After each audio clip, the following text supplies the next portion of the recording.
Alright, so GMGM everyone, NK here and welcome back to my YouTube channel. So for today's video, we'll continue to grind on Arena 8, hit our target MMR 4,500 trophy. And before we start, syempre mag-open muna tayo ng mga na-collect natin yung chest from our previous match. Currently meron tayong 6 and tayong mga common, no? Start tayo with the common. Open na natin yan using our youth. Pang grappler. Yun. So, 400 gold tsaka soul stone. Yung cards, hindi natin need yan. Natin yung dalawang code.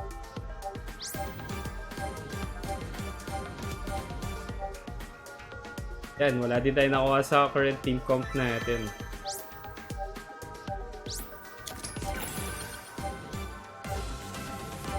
Ninja, uy, pwede, necro.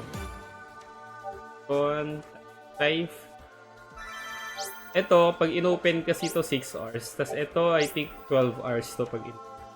So ito, gagamitan natin ng master key. Yan. So tip lang guys, yung mga nakuha nyo ng master key sa mga event or sa battle pass, huwag nyo i-open sa mga 6 hours below na chest. Open nyo siya sa mga rare na chest like this one or yung purple na 24 hours bago ma-open para sulit. So yun kasi yung mistake ko din before no starting.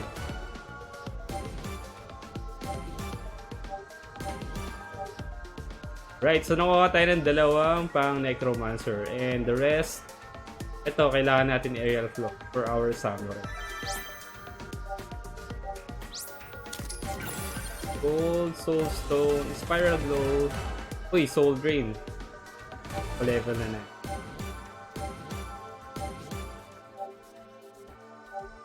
Okay, so next video na tayo mag-upgrade ng mga skill. Continue na muna tayo sa pag-battle dito sa Arena 8. Currently, 2 win streak na tayo and we have a total of 4,098 trophies. Tingnan natin kung mananalo tayo this week. Check natin, naka-common. Perfect wall. Then, uy, same kami na skill. Shadow Flare. First thing, ito kagad gagawin natin. Dark Ritual. Then, Soul Dream. So, next turn natin gagamitin yung Meditation.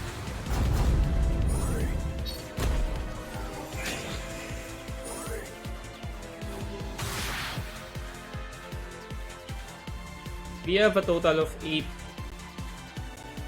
energy.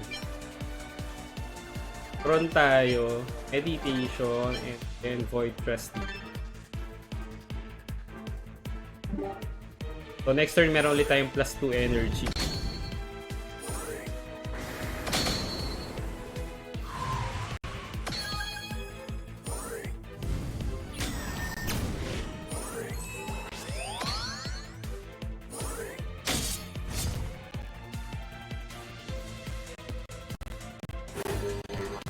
Yun, naglabas siya ng skeleton. Pero okay lang yan kasi meron naman tayong Lethal Thunder. This turn, we have a total of 8 kill tayo using our Heal Ring, Lethal Thunder, and then Death Sight. Okay, nare-remove yung poison. Naka-heal ring tayo.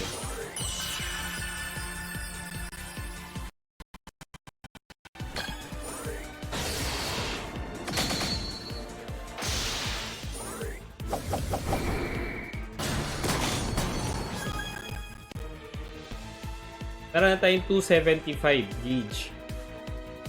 Gagawin natin ngayon, gamitin na natin yung Shadow Flare. Get Cloud. Then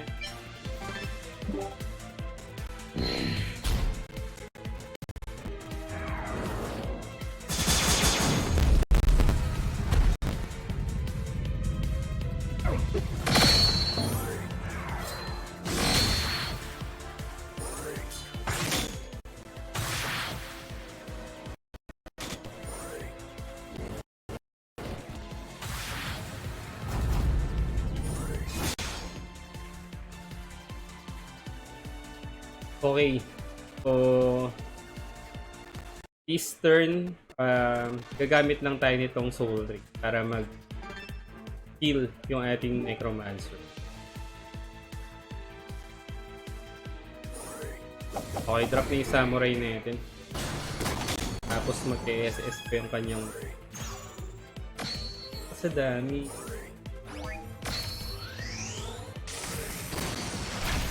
Saan kaya dami? Uy, buhay pa.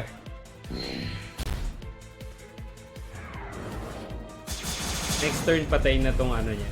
Actually, patay na yung necro niya kasi may burn siya eh.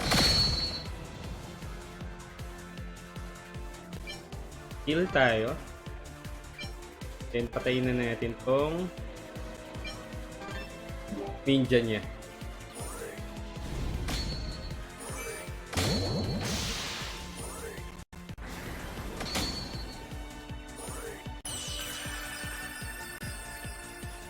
Yan kagandahan sa Soul Ring, sa Heal Ring, no? May heal na siya, meron pa siyang debuff. Okay, so first ang ating Psychic. Guys, GG na siya dito.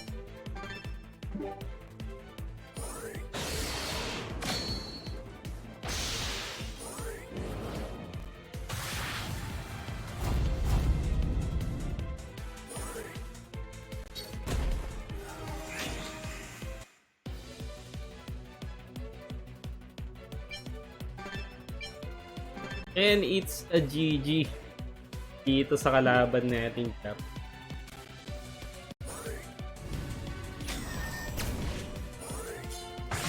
Hey, let's go!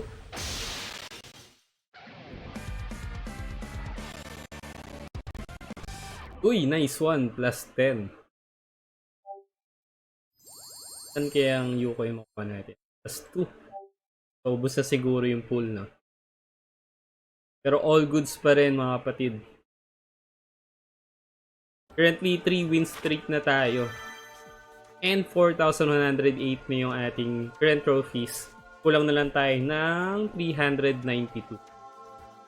Alright, so ayan lang muna guys, no? Thank you for watching. And don't forget to subscribe sa YouTube channel ko para updated kayo sa lahat ng ating Project Sino content. So on our next video, magche-check tayo ng mga pwede natin i-upgrade na kill card and tuloy-tuloy pa rin tayo sa pag-grind natin sa arena.